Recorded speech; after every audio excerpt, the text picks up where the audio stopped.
sanāk. Tas ir viss tas interesantākais, ka tu dari dzīvē to, ko tu visvairāk mīli un kas tev padodas. Un tad arī tu dabū atzinības rakstu. Tā kā es visiem novēlu darīt to, kas patiešām patīk.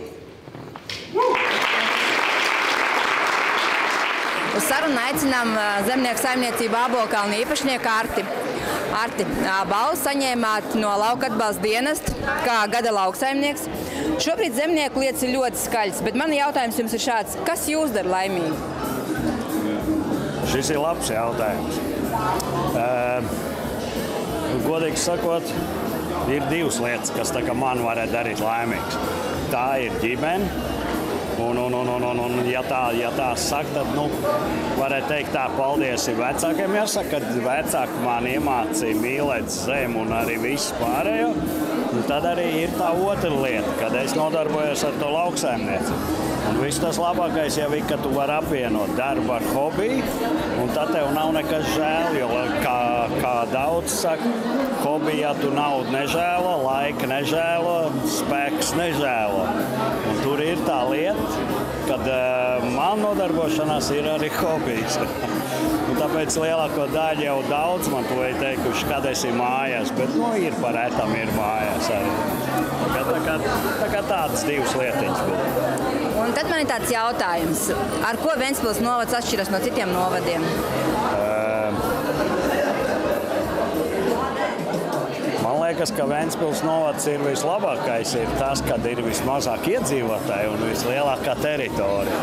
Un viņi ir viszaļākā teritorija. Un es arī tur sev gūstu labumu, jo man nav daudz kas jāievēro, jo mēs ir mežainais apvids. Un ja man vajadzēs kaut kur paslēpties, es varēšu mežā paslēpties. Vai ir kaut kāds novēlējums novadu uzņēmējiem un novadam kopumā?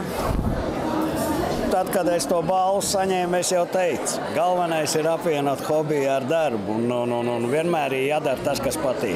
Ja tev nepatīk, tur nekad nekas nevar sanākt. Un kā ir ar novadu novēlējumu? Novadam pašam novēlējums, jā.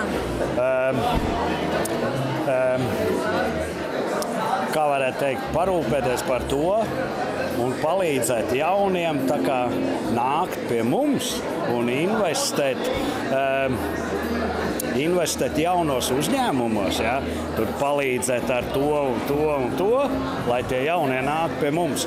Jo mums apkārt ir visi vajadzīgs. Osts ir, dzelzceļš ir un kas tad? Lidosta. Un lidosta arī vēl ir, precīzi. Tā kā viņi varētu vairāk popularizēt to un tur palīdzēt ar visādiem sīkumiņiem. Un es domāju, tad jau arī mēs dabūs jaunos uzņēmējus pie sevi.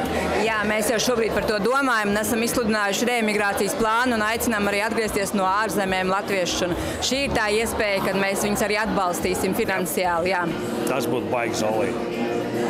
Paldies liels par sarunu un lai jauks vakars. Jā, paldies. Visu labu.